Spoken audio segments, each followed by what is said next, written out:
उमूर मुदस्सर टीपू अदालत पेश हुए और हुकूमत के मौक़िफ़ से आगाह किया। अदालत ने हुकूमती इक़दामात की तारीफ की। ज़मीर हुसैन ज़मीर की रिपोर्ट देखिए।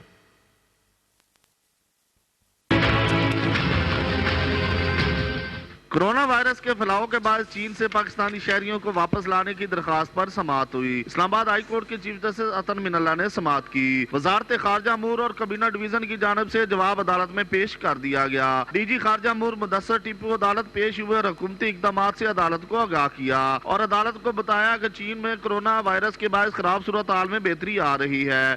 चीन ने बताया कि 2 हफ्तों में चीजें मजीद बेहतर हो जाएंगी।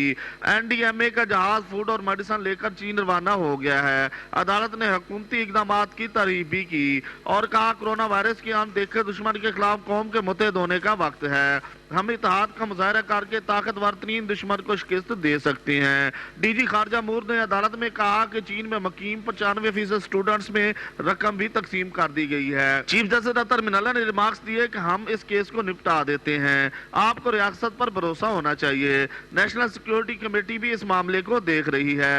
दरखास्त गुजार के वकील बैरिस्टर जहांगीर जदून ने इस्तदा की केस निपटाने की बजाय इल्तवा में रखा जाए। अदालत ने केस की समाअत 4 हफ्तों के लिए मुलतवी कर दी। कैमरामैन जवेद मलिक के साथ ज़मीर हुसैन।